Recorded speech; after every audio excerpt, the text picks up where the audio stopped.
There we go. Hello, good morning. Hope you all slept well.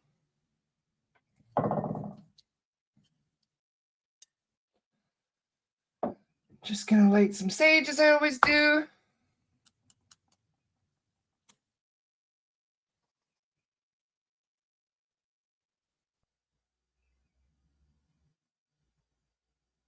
Hi, Donna. Good morning, love.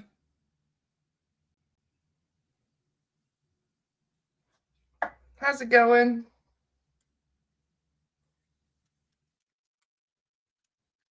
It doesn't want to light. Come on.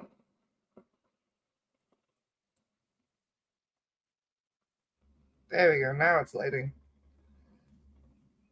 Hi, Lori. Nice to see you, love. You're up early. Hi, Buffy. Hi, Chandrika.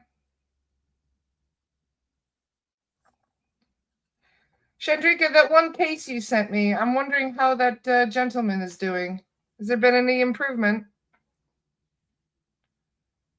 I'd also like to help his colleagues if possible, so you and I should chat. Hi, Michelle. Nice to see you. Hi, Lori. Hi, Amy. Hi, other Michelle. Hi, Connie. Hi, Chantal. Did you enjoy your birthday, darling? How was your birthday? What did you do last night?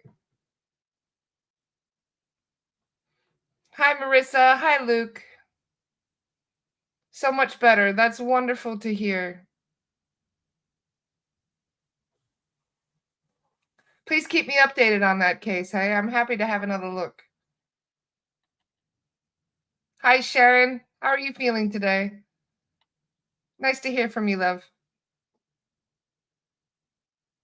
I always feel really happy when I get an email from somebody saying they feel better after a clearing. Honestly, it raises my vibration. Just reading that, I'm like, yay! Wonderful. That's such fantastic news. So thank you. Your email made my morning. You're having your birthday dinner tomorrow. Very nice. Take lots of pictures. We'll keep an eye on your feed to see what you've been up to. Hi, Ray. How are you doing? I saw your post, Ray. I hope you're feeling better. Sending you big hugs for what you're going through. Hi, Donna. Donna says I'm looking light and sparkly today. Thank you, Donna. That's very sweet of you to say.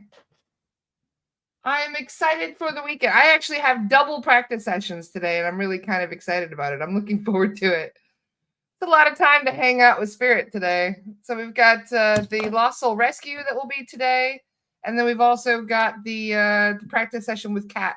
So for those of you who weren't able to make it yesterday, just be aware that we had to move up Saturday's practice session to this evening. Because Kat's got plans, and actually so do I on Saturday. I'm going to the Renaissance Fair tomorrow to go to the Celtic Fling and Highland Games. It's basically like the Scottish Olympics. I love it. Did you see a meteor crashed into the US? We have meteors crashed all the time. I'm a meteor enthusiast. I have chunks of meteors all over my house, actually. So now meteors crash all the time. Hi, Skermonte. Nice to see you, love. Hi, Ava. Gotta love the Ren Fair, yes. And it's actually pretty good weather for it because it's gotten chilly. I can wear long sleeves again. It's gotten chilly in the last 24 hours. We've had a cold front that's pushed through, finally. It went from 95 to like 65. Ray says, I'm feeling better. Thank you. Finished my antibiotics yesterday. That's good to hear. Keep me updated on it if you need anything, bud. Shadrika says, waiting for him to be able to speak so we can get the information on the coworkers. I'm waiting as I've paid for him without telling them. Well, I honestly, that is such a situation that just contact me, okay? We'll see what we can do. If there is a cord, I might be able to find them. So any details you can give me, it does help. You know what's funny? Sometimes people will say, well, there's this person I really want to help, but I don't know their name. And so we're like, all right, well, let's just see if there's a cord between them. So we go in, we check with the guides. The guides are like, oh, yeah, there's a cord. We found it. We found the person. So sometimes we can find just through cords alone. We don't even need a name. We just need an idea of who they are. And the soul guides are like, oh, yeah, that one. Yeah, I can help connect that. Oh, that's right. There was a meteor shower. I don't know, Chandrika, we'll do some detective work. Let's see what we can find. Chandrika's been dealing with a very complicated case. So I'm not going to put too much info out there, obviously, about that, but it is a doozy. So Chandrika, I'm happy to do a little detective work with you to try and figure out who the other people are that we need to help. Because that is honestly there's very few cases, right, that will sit with me for weeks on end where I'm constantly going back and thinking about that one particular client. I usually, when I clear somebody, I'm like, all right, we've done our best we could, all right, let's go, moving on. But sometimes I come across a client where I'm like, holy shit, that is not fair. What they're going through is so messed up that it actually leaves me reeling about it. And that was one of those particular cases. So yeah, that is why I'm emotionally invested now. We'll put it that way, Chandrika. So yeah, I really do want to help everybody that's in that situation because it's not even his fault. But this is a really important thing, you guys, to mention is that when you are successful in life, when you have something that's really good going for you, it's really important to kind of keep that hidden as best as possible. Because on rare occasions, there are people that will see what you have and immediately feel, oh no, I'm going to take that from them. That's something that I should have, not them. So I'm going to ruin everything. People will even sink into dark magic to get what they want or to take from other people. And when that happens, I mean, it's upsetting beyond words. Well, just to put it lightly, that there are people out there that would use magic to their benefit so much against the benefit of somebody else. So, you know what they say, like jealousy is very powerful. A lot of curses and spells that I find on people are completely rooted in jealousy. And this is one of those situations. And it's just very sad how far people are willing to go to take something from someone else. And so, yeah, this is why I'm emotionally invested. We'll put it that way. So I want to see what I can do to help with that situation. Some dude just got put in jail for 2 years and a massive fine for using black magic here. Well, to be honest, like there are people out there that practice these things. I've found remnants of it. I've seen what they can do to people, and it's shocking. Like, and we're not talking like black magic where somebody, like, some of it can be rather like harmless in a way where somebody, like, I don't know, lights a candle and says some shit, right? That's like the very mild end of the spectrum. Then you have people who will try and put you in a jar. You know, we've seen people put their names in a jar. Oh, I'm going to put this name on ice and put it in my freezer. That's the next rung up from that. And that actually does do, I mean, it works, but this is not something you want to do. Trust me on that. I am seeing constantly how these things backfire, because whenever you try to put somebody in a hold spiritually, you're putting yourself in the same thing. So you're essentially putting them inside this bubble of, you know, like isolation, but you do that to yourself without even realizing that you're doing it. And then you have the next rung up from that, which is when people will go to a magic practitioner, somebody who is well trained in the dark arts, to do spells on your behalf. There are people that will pay people to do things magically against you. And when we find that, there can be varying degrees of it. There could be a curse to make somebody suffer financially. There can be a curse to make somebody's marriage suffer. There can be a curse to make their health suffer. There can be curses to make them go to jail and help them, you know what I mean? I shouldn't say help them, but to sabotage their freedom. And there are even curses that will kill you. There are even spells and curses that will kill you. And I mean, how do you even prove something like that? I mean, literally, we have found people that are, it's like attempted murder. They're trying to kill somebody with these dark spells. And to be honest, like in countries that, like Dubai, for example, where witchcraft and black magic are actually banned and are punishable by law, a lot of people see that and they think, oh my God, how archaic. And I still do. Don't get me wrong. I don't think anybody should be really put in prison for these sort of things. But if they knew, if people had an understanding of the consequences and how powerful these things actually are and how much damage they can create, I can understand why there are some extreme reactions to these sort of things. And in a country like, I should say, like pretty much all the Saudi countries, they know all of this is real. They know it is. So this is one of the reasons why they take it so seriously. So this is why I say it's better to not put it out there how successful you are, or it's like bragging rights. You can tell people, just try not to brag about it. Because the minute you start bragging your intent, and telling people how lucky you are, there are people who literally could try and spoil that with just their own intention. So it's very important to discuss these things. I know it's not exactly a high vibe conversation, but the things that you can find on people will shock you, especially in regards to spells and curses. And they can be so powerful, they could literally end a life. And some of this knowledge has been passed down from generation to generation. This is not the kind of spells and magic you find on the internet. This is in a family grimoire or spell book kind of thing. And yeah, this knowledge, I mean, even the ancestors themselves will protect this knowledge. So this is real. And this is something that a lot of people are not even aware of. And until you get a clearing and you wonder, like, why is my entire life falling apart? Why is my health deteriorating so rapidly? Why is, all of these things happening to me? And then you find out somebody cursed you or somebody did a spell on you. And it does happen. It happens not very, very commonly.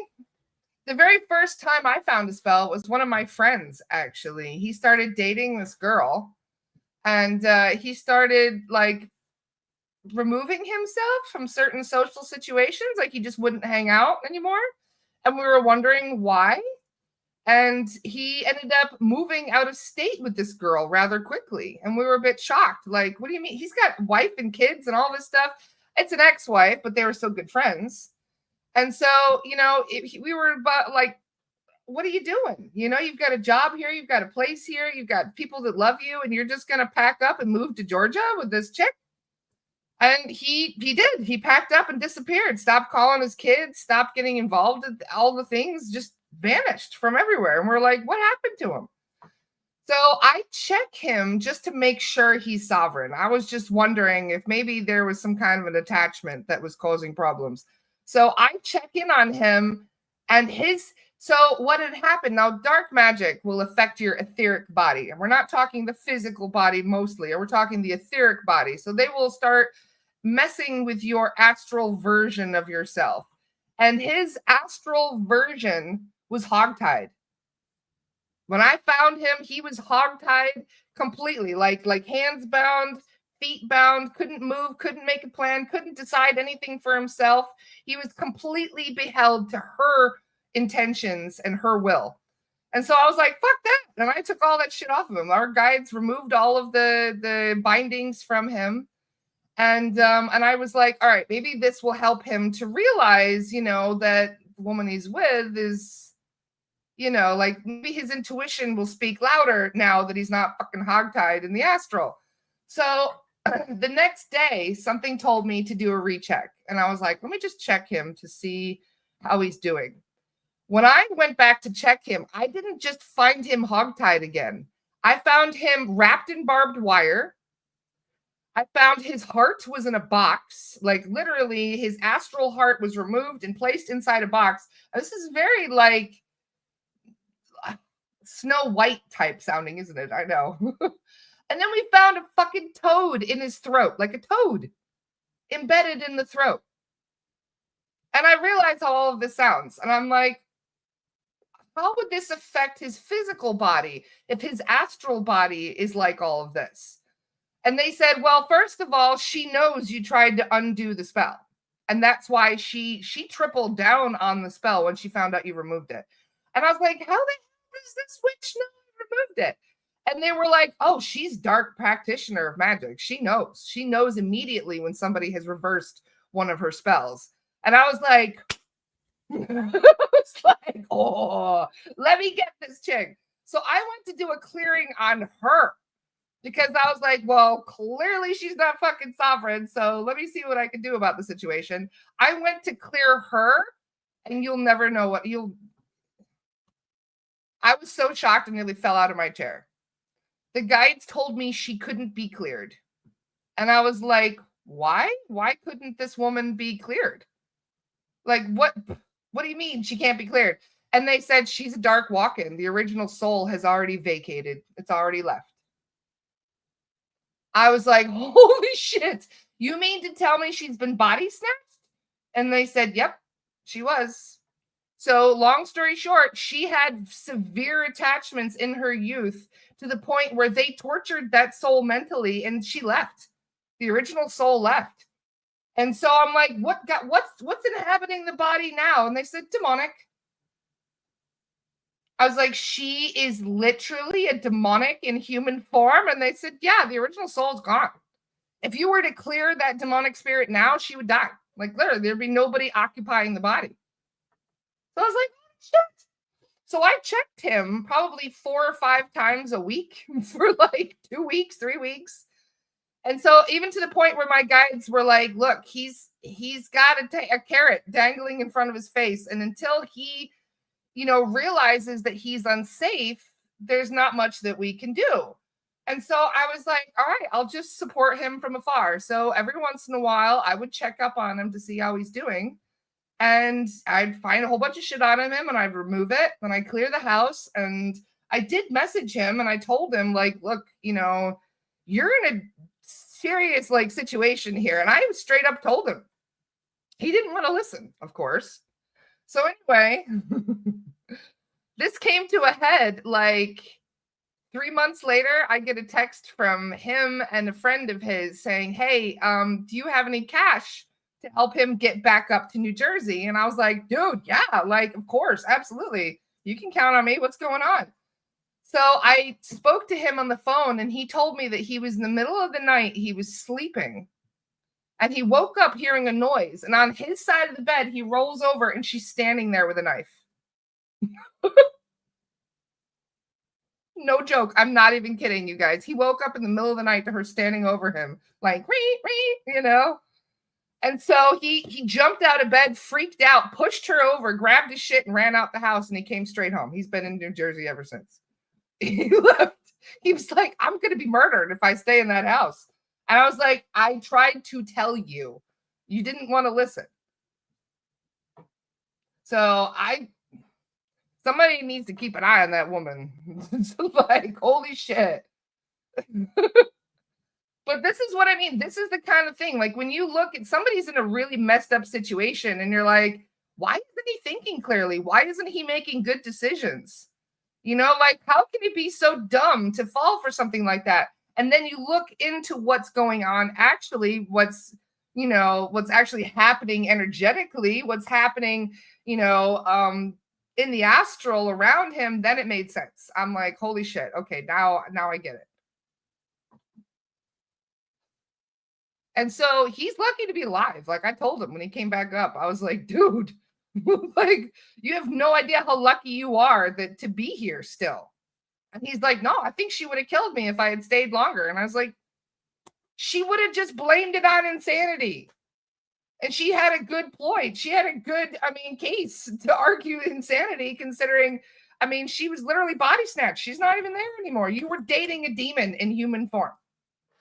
And so we occasionally will meet people and we're just like, there's something wrong with that person. You know what I mean? Like, holy shit, they're psycho. You wonder why they're holy shit psycho. Because they might not even be human anymore. That was a huge awakening for me. This actually shook me to my bones. Let me tell you, to find out that dark magic can, one, be that effective, that two, it could actually that it could get so bad that somebody will even lose their vessel to that attachment. And then to find out on top of it, even more so, that if an entity hijacks you, it makes you do something that you're not aware of. Like, let's say you get blackout drunk, or you know what I mean? Like, you get raged out, you don't even see it, and then you hurt somebody. That wasn't even you that did it. It was the entity, because you weren't even there. You were gone. You were locked in the bathroom of your own mind, so to speak. And what happens? You have to pay the karmic recompense for it. You're the one that has to go to jail. You're the one that has to deal with the karma from it. The entities get away scot-free. So these are the things that have mildly triggered me a little bit when doing these clearings, because you can find out what people, you know. Chantal says, did any of your friends meet her? No, she lives in Georgia. Savannah, Georgia, of all places, which is, that whole city needs a clearing, just for the record. Savannah is pretty dark. So Ariana's reading my mind. I was just thinking about him, actually, as I was talking about that. As I was mentioning the karma and going to jail, that's what I was thinking of. You're reading my mind. Yeah, there was a man that, it's a long story. We did mention him once on a podcast before, where this gentleman was a Uber driver. And he basically, I mean, yeah, he had some paranoia issues. He did have a lot of guns stored in his house because he was very distrusting of the government, but who can really blame him over that? But he was generally a normal guy. He had a wife and kids and everything. And one day he saw a demonic face pop up on his Uber app, and he was like, what the hell? Like a little demon face. And he's like, what? And he clicked on the demon face, just tapped it. And that was it. He said he started hearing voices immediately. He had all kinds of,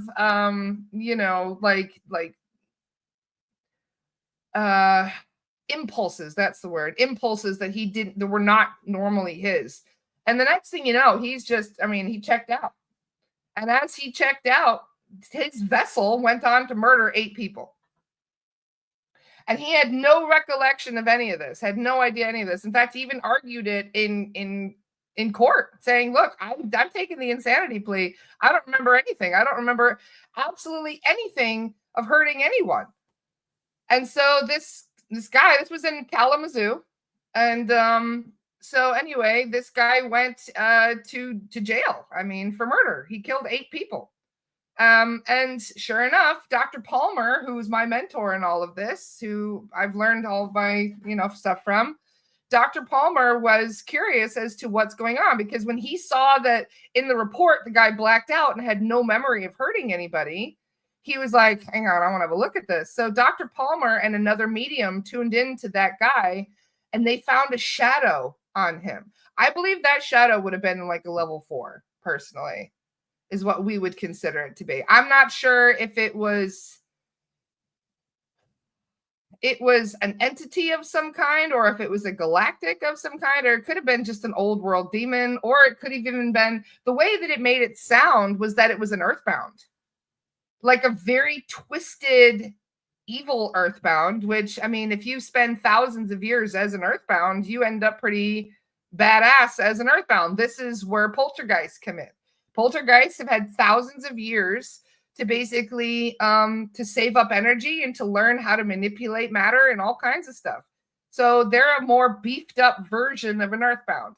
And so there are a lot of those that exist out there. You'd be surprised how many powerful earthbounds are out there. And that poor guy, that's what was attached to him.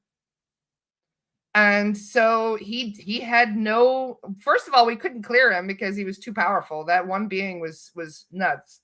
But those beings will jump from person to person and go and use that person to do their dirty deeds.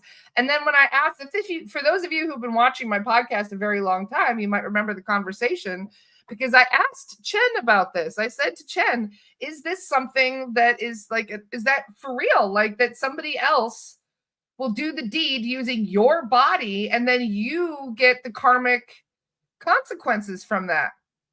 And he said, yeah, the entities get away scot-free. It's the humans that have to deal with the karma.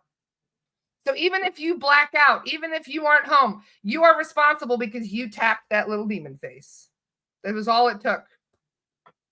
That was all it took to make the agreement with that entity, was just to tap the face. And then the next thing you know, he doesn't even have control over his own vessel anymore. So this happens quite a lot. I'm pretty sure that's what's happened to that one lady that, oh, what was that name of that house? Oh my God, the one that's completely lost her mind.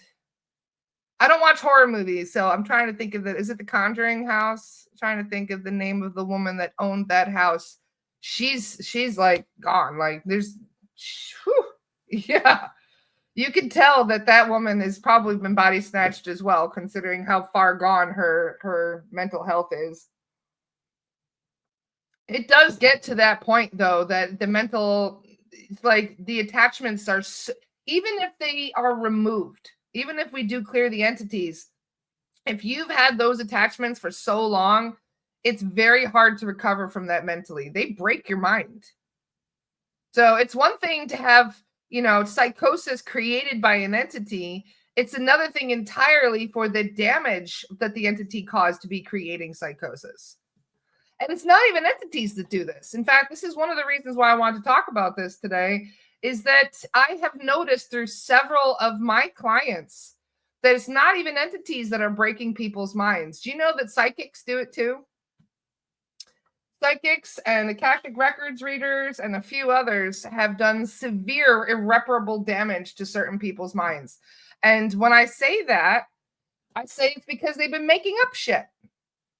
There are people out there who have come to me seeking validation for certain things, and I have to be the bearer of bad news and tell them, no, sorry, none of this was accurate.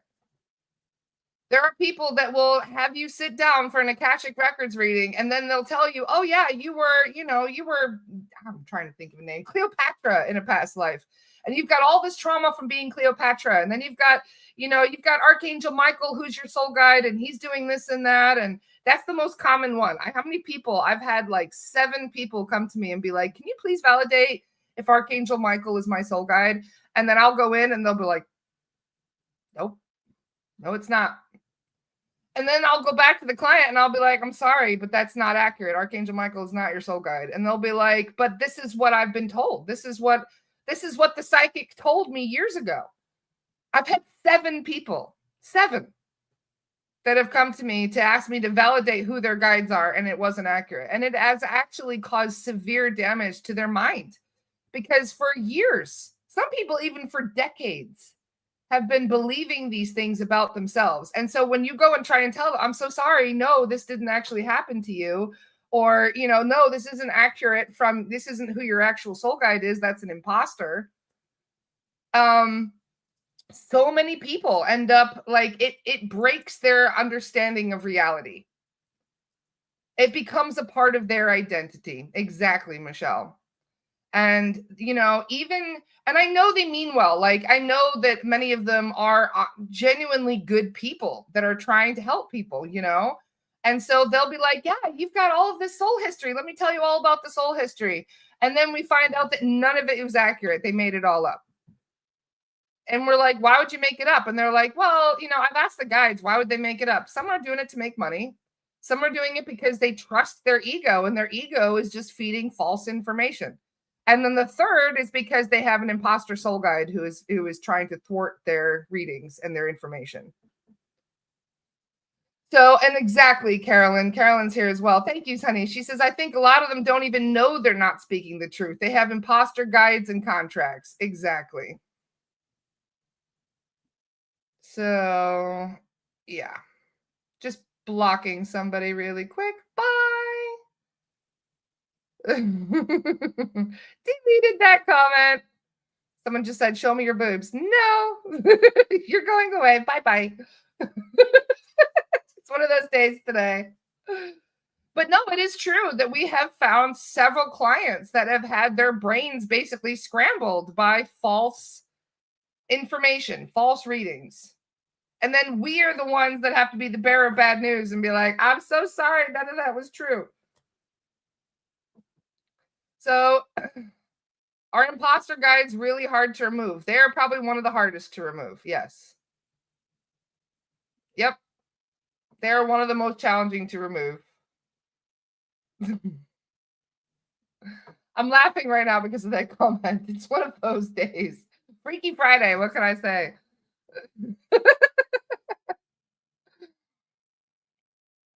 Many thanks to all the boys who watch this podcast and behave themselves. Uh, but anyway, back to the subject. Yes, this is one of the reasons why I'm very cautious about who I send people to, because false information can be extremely damaging to people in their understanding of reality.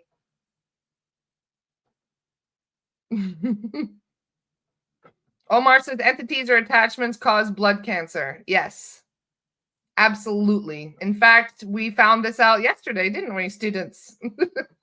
We had a practice session last night, and one of my students asked if we could do a more hectic case, a more challenging case. And so I was like, sure, why not?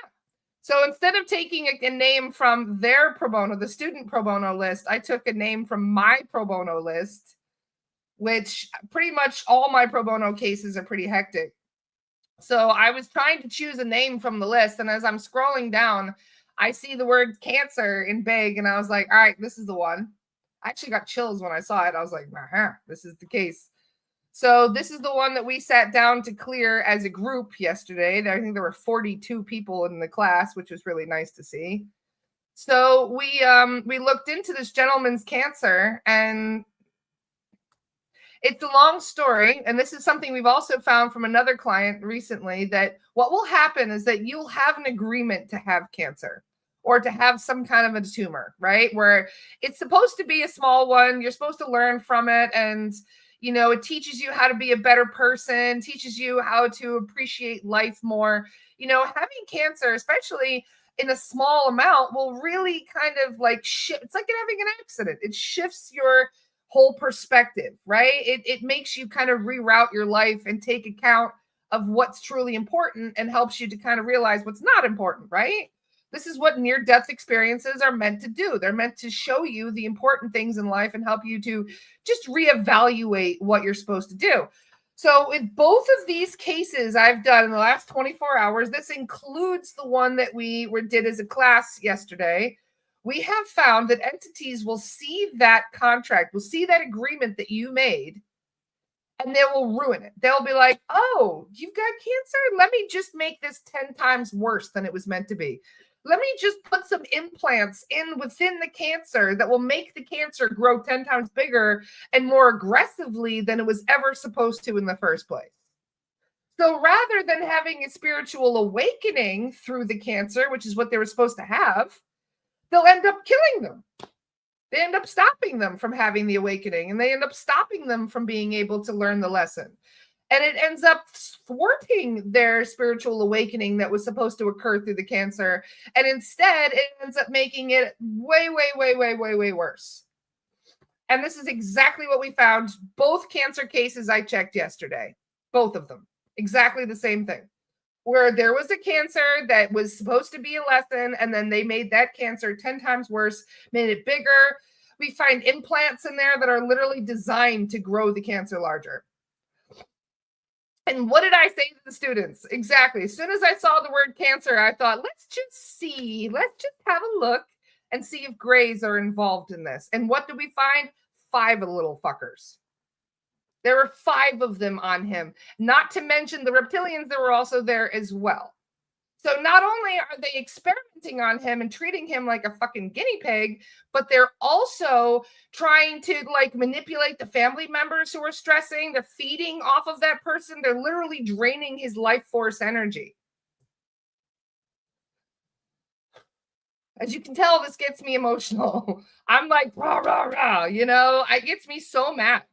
So these turbo cancers absolutely can either be caused by an attachment or some form of, exactly, Nancy, you're reading my mind here, or some form of outside environmental factor, if you know what I mean.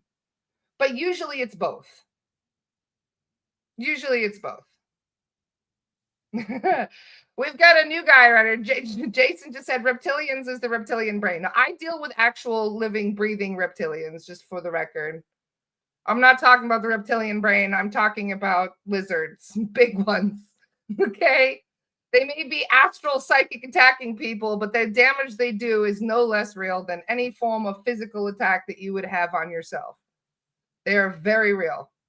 No, we're talking about the real ones, not the part of the human subconscious or the physical body. We're talking about an actual living, breathing lizard. And I know how I sound when I say those things. I'm well aware how completely insane I sound. I don't care anymore. When you deal with them every fucking day, like I do, every single day, you get sick of their bullshit, and there's no point of even beating around the bush about it. Yesterday, Ramara was telling us about nanoparticles in the air meant to hurt us and told us to do intentional exhales with sound every day to help us combat it. That resonates. That makes sense.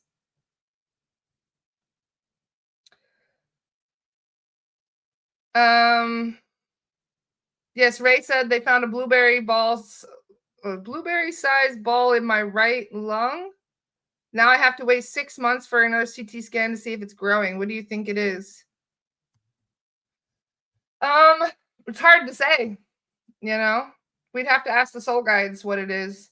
I would have a session with Adriana and ask the guides what the whole point is of it.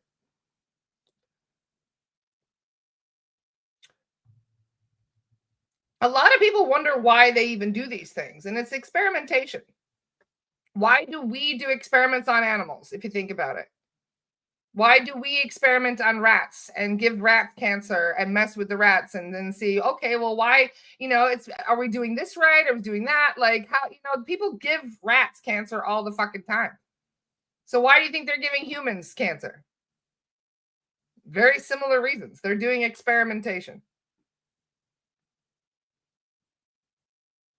And many of the people who would normally be, dealing with a mild form of illness are actually getting it much worse because the attachments are making it worse.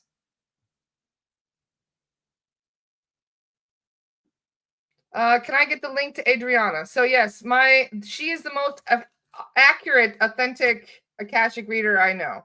I know several Akashic Records readers, but as you can see, I promote Adriana the most, and that is why, because I know for a fact that she will give you an accurate session. So there is Adriana's link.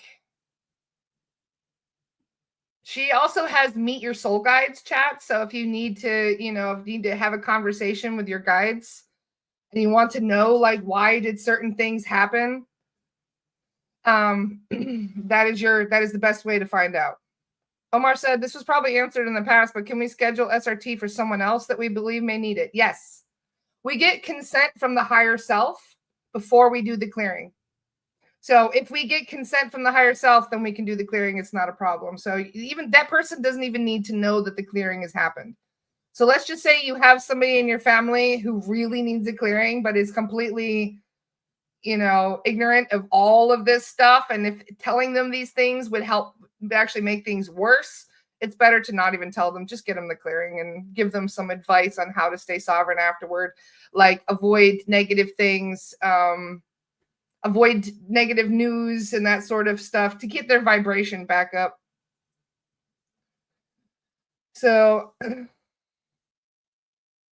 my aunt is addicted to surgeries, and when I got her a clearing, I was shocked to see she didn't have any of her attachments. All of her rescue cats must be protecting her.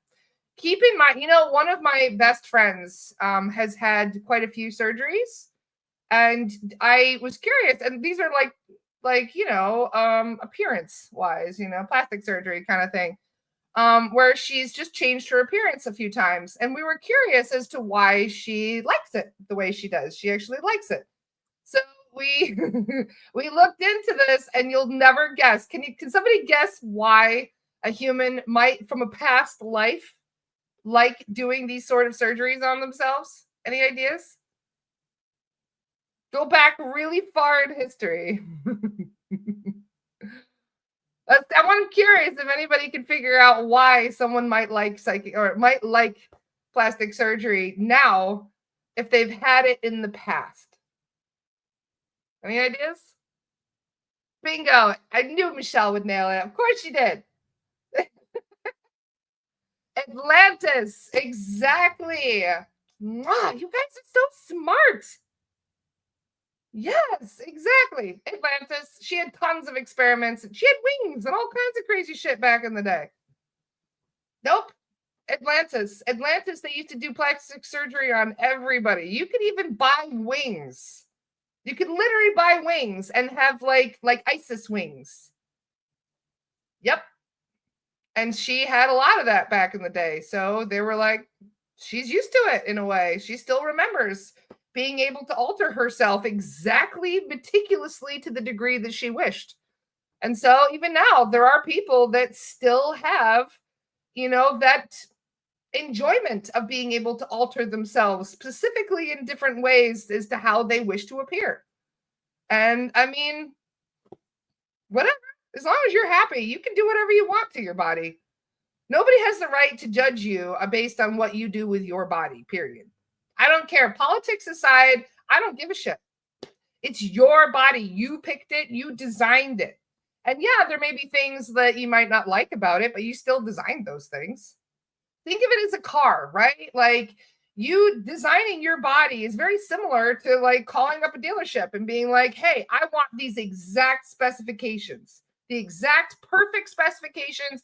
Don't change a thing. This is exactly how I want it. And then you wait like forever to get that car delivered to yourself. I mean, it takes forever to plan these things ahead of time. So then you get the car and you enjoy it. I mean, you drive the hell out of it. In fact, a lot of times you don't check the oil, you don't give it what it needs.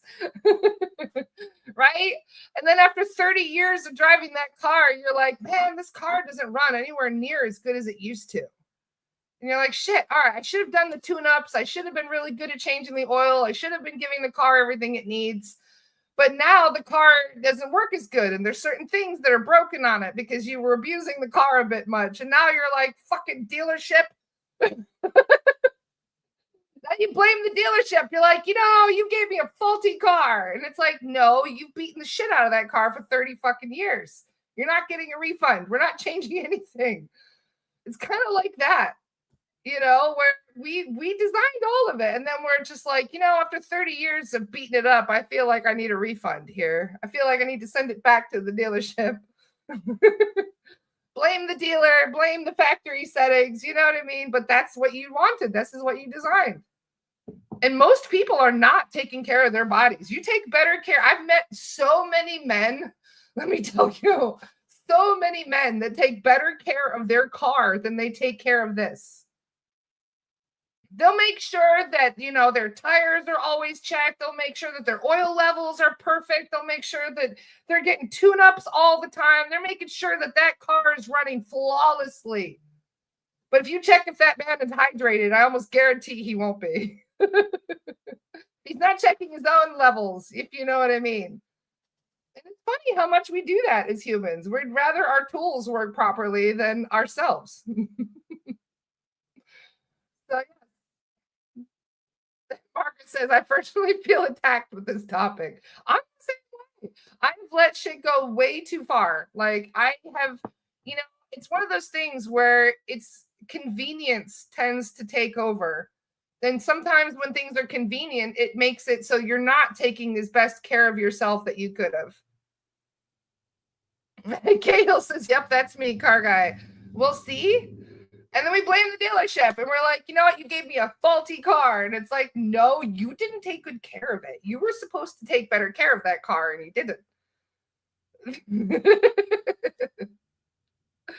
Chantal says, how's your foot? It's all better now. Thank you.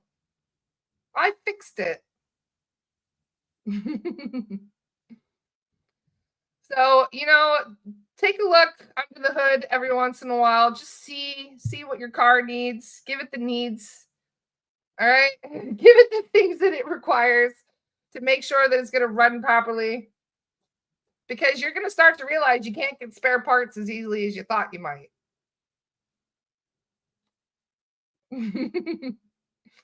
Any other questions for today? I've enjoyed this conversation. I'm fiery, though. You can tell I'm kind of spicy today. I'm all riled up from the clearings yesterday. They get me all rabble roused. I'm like, especially when we're dealing with the grays. Those fucking grays, they piss me off. Dolores is always telling everybody, oh, they're the little gardener types. They're the cute little custodians. Those aren't the ones we're talking about. Those are not the grays that we're talking about at all. Those are very different grays.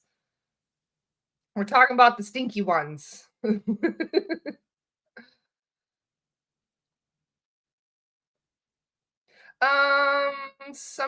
What is this? Back and appreciate the detail. Our fur baby passed a couple of weeks after the SRT. I'm sorry to hear that, darling.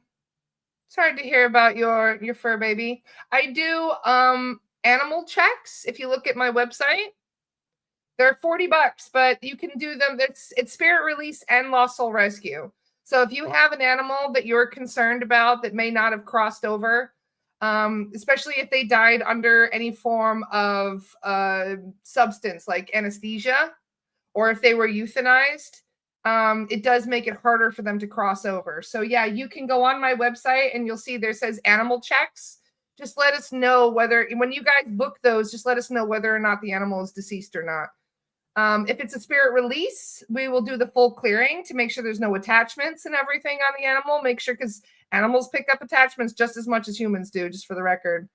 And a lot of times animals will actually try and shield their humans from attack.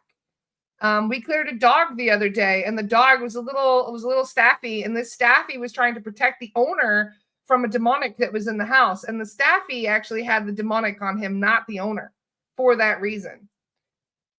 So if you want us to check your pet who is alive or deceased, we are happy to. It is called an animal check if you look on my website. And we're happy to have a look at your fur babies to make sure that they're okay. And for either way, either for if they're deceased or not, we can kind of have a look at what's going on with their situation. It's really sad. I had one of my best friends. He lives in England. His dog Nico died like 10 years ago under surgery. He was under anesthesia, died while on the surgery table. And my friend was really upset about it, like to the point where he still hasn't recovered. It's been 10 years and he still doesn't have another dog. Like he just absolutely loved that dog so much. He was a German Shepherd. He was pretty much like an old man trapped in a dog's body. It was one of the most interesting dogs I'd ever met. So when Nico passed away, my friend was so distraught about it. Like you could tell that there hasn't been a lot of healing that has occurred since then. And sure enough, I went and I checked. I asked, because I went to do a clearing on him, and his guide actually was the one that said something about it. And I was like, let's just check and see. And sure enough, we tuned in. There was a cord going from him to Nico, and we found Nico was still at the vet's. We thought he was like, in doggy heaven or wherever they go. And so we were shocked. We're like, why is Nico at the vet's? Like, what's happening? And you know what the guides told me? Oh my God. He's still waiting for his dad to pick him up. He didn't know he was dead. And I was like, 10 years? He's still waiting for his dad to pick him up? And they were like, yeah, he didn't know he was dead. He thought he was, and time works differently there. So they don't realize that time is passing every day. They had no idea. So that blew my mind. I was like, oh my God. We ended up crossing Nico and like 80 other animals from the vet hospital. So it was, oh man, it's emotional when we have to cross animals over. We've done this a couple times in class, haven't we, guys? Where we've crossed over animals at a vet hospital or a vet clinic of some kind, and that's when you see these things. And oh man, it does get you kind of emotionally triggered. Just saying. But I can't think of anybody who deserves this help more than the animals and the children. So that is why, if you notice, some of my favorite mass clearings to do is where I know we're going to find a lot of kids and animals. Because those are the ones that are especially, I mean, it's a very sad situation to find children and animals that are waiting for loved ones to come and get them. So, but this is one of the reasons why, like, this work is so important. And you really need to have like a thick skin for it, because it is a very emotionally jarring to find these things out. Nathalie says, reminds me of an episode of The Ghost Whisperer. Ghost Whisperer is such a good show. Honestly, it helped me quite a bit, because when I first started doing this work, I used to get really mad at the earthbounds. I gotta tell you, I think it's because I came across so many rude ones. Like we'd be clearing certain area. Like I cleared a school, for example, right? And you won't have any idea how many creepy old men earthbounds we found in the locker room. Things like that, where that triggered me a little bit, where a lot of the earthbounds that we would find were, alcoholics and abusers and creepy and just like one of my students in astral projection, for example, she was really happy about the fact that she was able to get out of body. But then as soon as she was out of body, she ended up finding this creepy old man was watching her from her house. And I mean, could you imagine finding an earthbound in your house through an astral projection, just leaving your body, and the next thing you know, there's a creepy old man in your bedroom watching you sleep? And I went to stay at a hospital a hotel not too long ago when my sister was in hospital giving birth. And there was this 65-year-old man that came in and groped me while I was sleeping. He was an earthbound. But I woke up. Like, if you grope me while I'm sleeping, I don't care if you're alive or dead, I'm going to know about it. And I shot out of bed at 3 a.m., freaking out, going, get off me, get off me. And then I asked the guides why. And they were like, yeah, there's this creepy old man that was trying to touch you while you were sleeping. And I was like, so this is why I started watching The Ghost Whisperer again, because I'm like trying to have more compassion, more understanding as to what these earthbounds were going through. And it did help. It did help because now I am nicer to the earthbound. I even said something that I completely regret saying, which I feel really bad about. We tuned into somebody once and somebody said like, oh yeah, there's an earthbound on them, but they don't want to say who they are because they feel ashamed that they've been stealing energy from the client. And I was like, they fucking should feel ashamed. And as soon as I said that, I was like, you didn't mean that, Laura. They shouldn't feel ashamed for attaching to somebody. And I'm like, but my instant reaction was like, fuck them. Like they were literally attached to this person, draining their energy. And then they were so embarrassed that they didn't even want to tell the client who they were because they knew this person when they were alive. And they didn't want to admit it. And they were like, no, they're too ashamed to say who they were. And that's why Kat was the medium. And I was like, they fucking should be ashamed. That was my attitude. And as soon as I said it, I immediately felt guilty for saying it. And I was like, I actually apologized to the earthbound. I'm like, I'm sorry. I didn't mean that. I didn't know. You shouldn't have been ashamed. I'm sorry. That was my trigger speaking. Like, sorry. Like, I didn't mean it.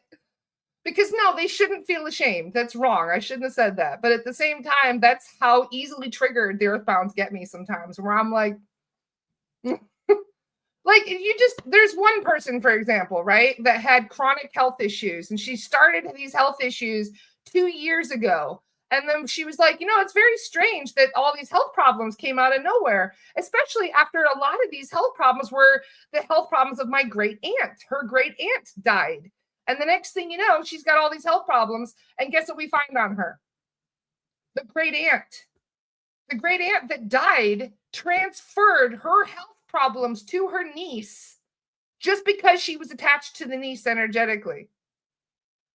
So the niece started to get sick and they start blaming genetics. They're like, well, my great aunt had it, so clearly that's why I've got it. Genetics are affecting me. My great aunt will have these problems. And now I've got these problems. So clearly genetics is the main thing we have in common, right? No, your great aunt died and immediately attached to you. And ever since then, for the last 2 years, she's been feeding off of your energy and giving you her health problems because she doesn't want to cross over. And now you understand a little bit more as to why earthbounds piss me off. I'm like, I try as hard as I can to be more compassionate. I really do, especially when there are children involved and things like that. And I'm trying very, very hard to work on my own prejudices because in a way, it's not their fault. They don't know. They have no idea. She didn't know that she was giving her niece the health problem. She had no idea. Does it make it okay? Hell no, it doesn't make it okay. And you'll be surprised how many times we'll try and remove an earthbound and they're like, no, I'm not going anywhere. And you're like, excuse me? You are going somewhere. You're going to detach and you're going to go to the light where you're supposed to go. And they're like, no. I mean, how many times we've had to call it Archangel Michael? I've had to call in Yeshua a couple times where I'm like, Yeshua, can you please come and talk to this earthbound? Because we can't force them to cross over. We have to coax them into the light. We can't like, even if we want to sometimes, we can't just rip them off and throw them into the light. It doesn't work that way. So this is why it's really important to have an understanding as to why you feel the way you do, because you'd be surprised what you're picking things up from earthbounds. Chantal says the earthbounds in the strip joint. So yes, she's recalling a time where I cleared a strip club once. That was an interesting case. The manager hired me. He's like, the lights are flickering and being crazy in here. And can you just clear the place? So he did. He paid me to clear the strip club. And we found a bunch of earthbounds in there. And it was really funny too, because I'm like, we found like 40 earthbounds or 60 earthbounds. It was a lot in there. They were taking up the whole place. And I said to them, like, oh, those poor earthbounds, they're stuck. Let's help them. And the guys started laughing. They're like, they're not stuck. They don't want to cross. They're actually giving us a hard time. They don't want to leave. And I was like, what do you mean you don't want to leave? And they're like, they're having fun. They're attaching to the drunks that come in. They can feel inebriated when they attach to the drunks. And they're loving the show. They're watching they get to free strip show every day. They're loving it. And I was like, oh. I had told him, I was like, nope, fun police is here. Time to go. Everybody out. Like, get the fuck out. Oh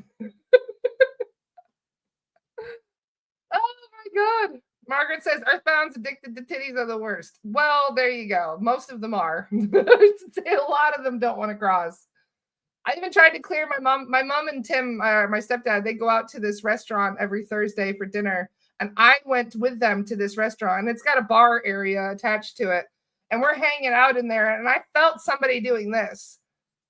And I look over, and there's nobody there. They're just doing this. And I actually ignored it for a minute. And then I just thought, I was like, what do you want? And my mom's like, are you okay? And I was like, no, this earthbound will not stop touching me. And she's like, are you all right? So I get home later on that day, and I was like, we're clearing out that bar. I want that touchy-feely earthbound out of there. Like, he's going to get gone.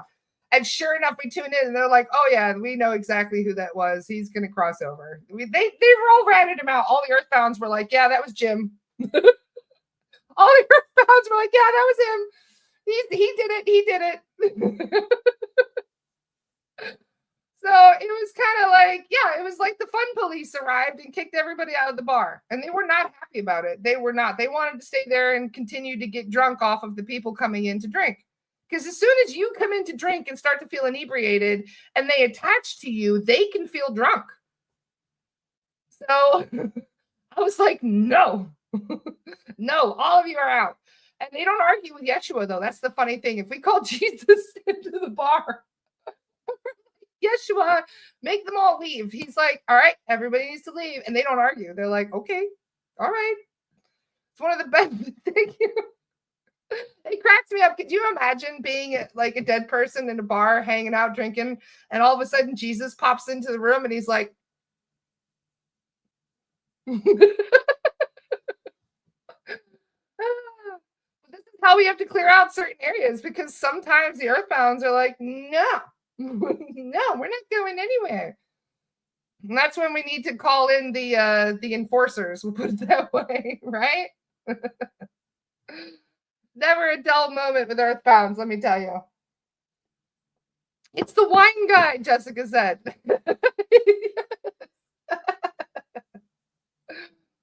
So yeah, this is why I was watching the Ghost Whisperer, though, is to get more compassionate, to get more understanding of how some of these earthbounds are generally, they're just harmless and they're trying to do what they're meant to do. You know what I mean? They don't even know what to do in most situations.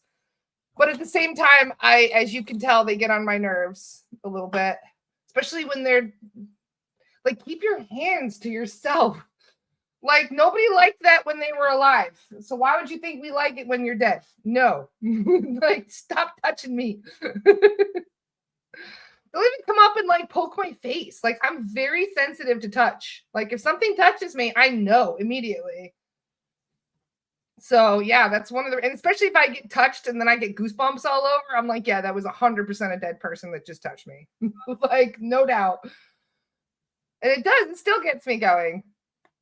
Nobody likes being touched. Anyway,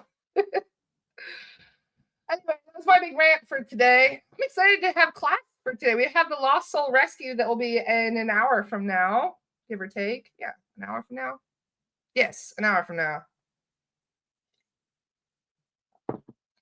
No, I lied. 2 hours from now. That's right, 2 hours. I'm getting my own times confused. At 1 p.m. today Eastern, we will have the Lost Soul Rescue. And I believe Kat and Carolyn and Bradley will be there. Because Miss Adriana is being kept very busy with you with sessions. Once you've reached the breaking point to help Earthbounds release their pain, that is when they will understand, remember, and apologize and cross. It is actually really beautiful to witness. Exactly, Nathalie. Yep. Yep. Because many of them are just generally harmless, loving people who didn't know what to do when they died. And that is the important thing to remember, which I'm constantly reminding myself. But the thing is, most of those people end up like wandering hospitals and things. They're not going to be in a bar. They're not going to be in a strip club. You're not going to have grandma who was very loving and sweet and wonderful find herself in a strip club at some point and have to be crossed over from the strip club, if you know what I mean. This is why we say certain areas have certain particular kinds of earthbounds versus other areas that might have a very different kind of earthbound. So if we're clearing schools and hospitals and vet clinics and things like that, chances are you're not going to find some drunk, touchy-feely grandpa in there. You're going to find, just the normal, everyday earthbounds that just tend to wander around. There's a lot of those. They're just wandering everywhere. This is why I say there's not a single gas station or grocery store or anything that is free of earthbounds. They just wander around everywhere. So just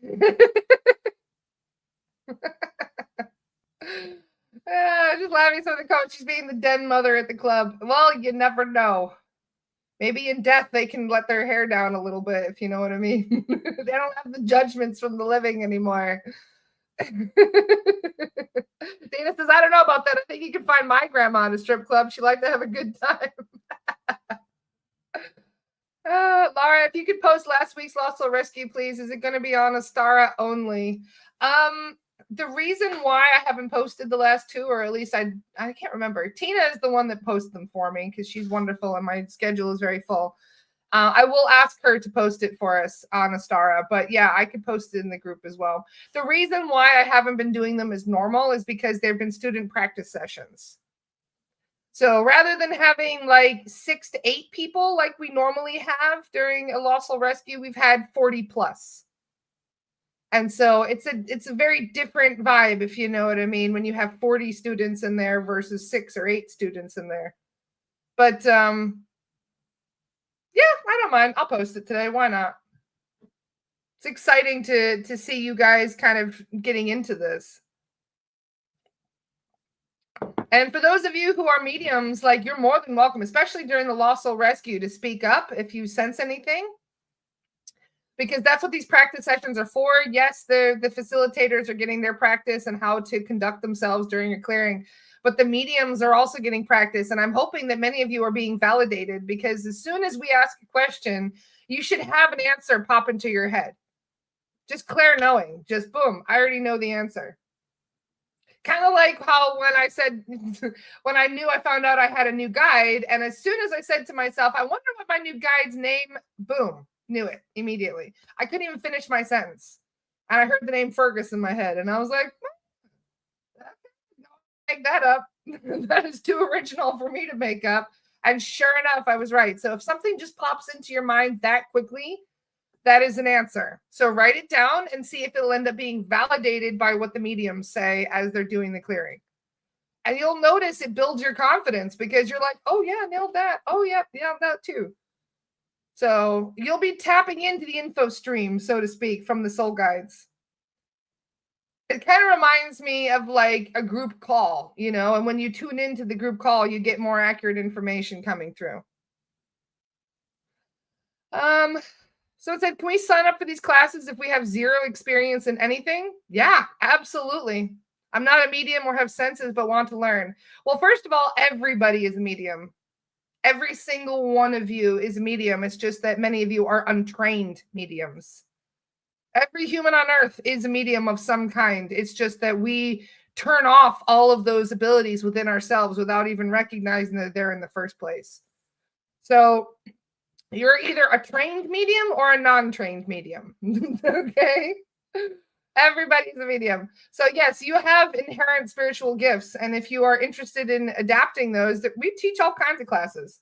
Speaking of which, we're actually in the middle of writing Reiki 2 at the moment. So we teach Reiki 1. We have Reiki classes. We have astral projection and psychic protection classes.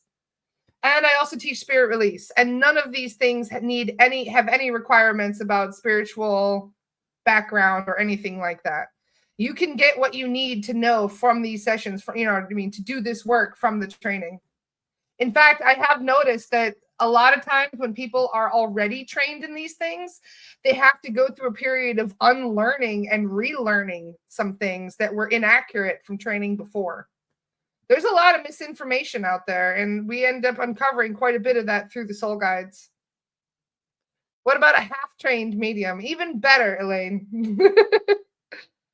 Good to have some sort of a background to understand these things, but even if you don't. But like I said, many of us, I've been in training for this since I was 15 years old. I didn't even know I was in training for all of this. I lived with a poltergeist for 3 years. That was some fucking training, let me tell you. You don't even realize you've been in spiritual training until you have, until you look back at it and you're like, okay, yeah, I did get a lot of knowledge from that. Yes, the psychic protection course that I offer on my website is the most important one out of all of them. If I could recommend just one course for you guys to take, even just the best one to start with, it's the psychic protection and spiritual hygiene course. Out of all the courses I offer, that is the most important one. And everybody should have the knowledge. It doesn't matter how you take your psychic protection course, whether or not I'm the teacher, it doesn't matter. I highly recommend finding at least one psychic protection course to take. If you don't resonate with my methods, perfectly fine. There's tons of them out there. But just be aware that psychic protection is extremely important, and so is spiritual hygiene. Otherwise, you're just going to be picking up beasties all the time, or you're going to be unaware of being affected by these things. Would any of the mediums be willing to take a mediumship course? To make a mediumship course. That's what this is, technically.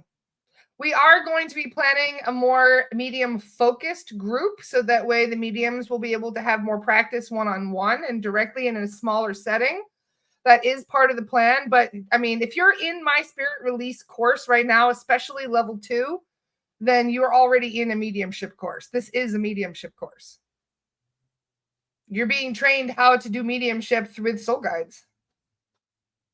So technically, it may be more focused on spirit release, but it is absolutely a mediumship course that you're already taking. Because there's a lot of people that don't even recognize their mediums until they start realizing how accurate their clairaudience and their claircognizance is. They're clair-knowing. That's what I am. I'm clair-knowing. I'm claircognizant. I just know shit. I've known shit my whole life. And they're like, how did you know that? I don't know. I just know. And I was right. And they were like, that's amazing. That's claircognizance. If you just know things and you don't know how you know them, that is a form of mediumship. You just don't realize that you're channeling that information. You're getting your answers from other sources, if you know what I mean. From your soul guides, from your Akashic records, from all kinds of things. In fact, I've noticed this quite a bit. Like, I'll just say the client's name now, and I'll know what their past life trauma is. Last night, I did a clearing on somebody, and as we're going through it, I just saw him as a judge. I saw him sitting as a judge.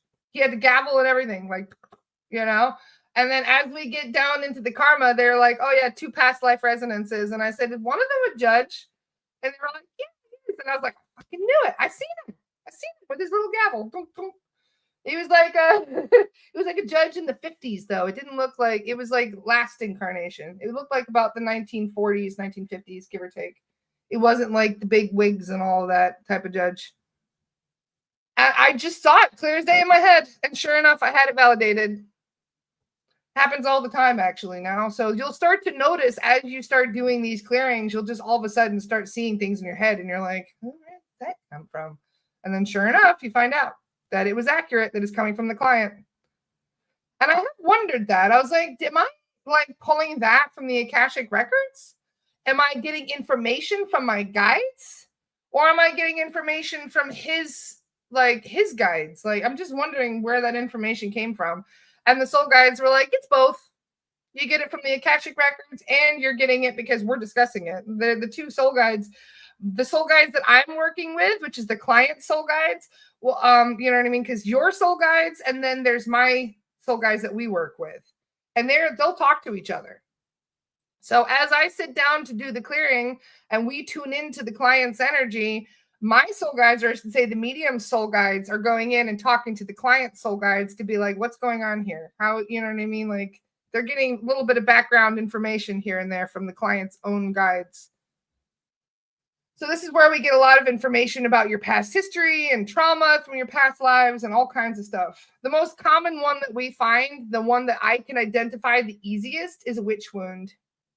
It's weird. Like, as soon as I go into hearing what they've got attached, I immediately can see the drama that has unfolded in their past life. And I think it's because I have a witch wound. So it's easier for me to identify other people who are dealing with similar trauma. But sure enough, almost every time I nail it. Yep, sure enough, there it is. I love that there are practitioners all around the world doing this in their own way and clearing entities and crossing over spirits. Such a beautiful thing to work together and not even know it. Well said, Ariana. So if there's any other questions, I'm going to go get ready because I'm going to go chase beasties with Carolyn soon. Any other questions for today? One time I knew something was off when I was at a fourth firework party. Thought there was a party pooper. Then a firework came into the crowd. And a house up the block caught fire and it was spreading? No way. That's unfortunate. I hope that the house was okay.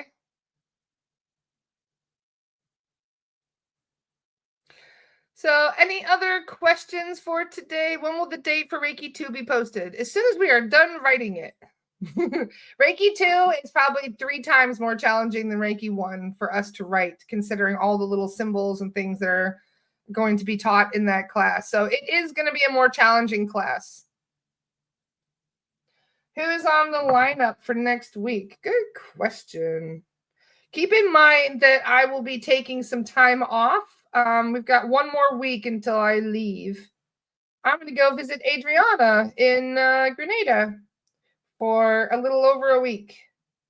Be 1 week plus an extra weekend. So about 8 days. Rachel Chamness will be on, and then Casca Graham. So we'll get to talk about dragons. That'll be fun. And then Adriana will be on the podcast for July 3rd. And then, okay, no, wait, it's 2 more weeks. Okay, so we've got Rachel, Casca, and Adriana. And then the following week, we've got Tracy Trimble, Marie Fleming Grant, and Faras will be on the 10th. And then I will be off the podcast from the 10th of July until the 21st of July. So from the 10th to the 21st, I will be taking a holiday. Very excited about it. I'm with you on that, Donna. Donna says, I love each and every one of you beautiful souls. Have the most magical weekend. I second that. Thank you, Donna. Sending you so much love. Can we purchase Reiki 1? Yes, you can absolutely purchase Reiki 1. If it's not on my website, let me know, and then we'll help you sort that out. I believe it is up there, Reiki 1. Thank you, Charisse. Charisse has got my info up there. It's all on my website. You can buy the recordings. It just as soon as we see the order come through, we'll send you the recording. All right. I love you guys. I hope you all have a magical weekend. Have lots of fun. Go hug a tree. And I will see some of you in class in like an hour and 45 minutes or so. Perfect. Mwah. Love you guys. Have a good one. See you soon. Bye, guys.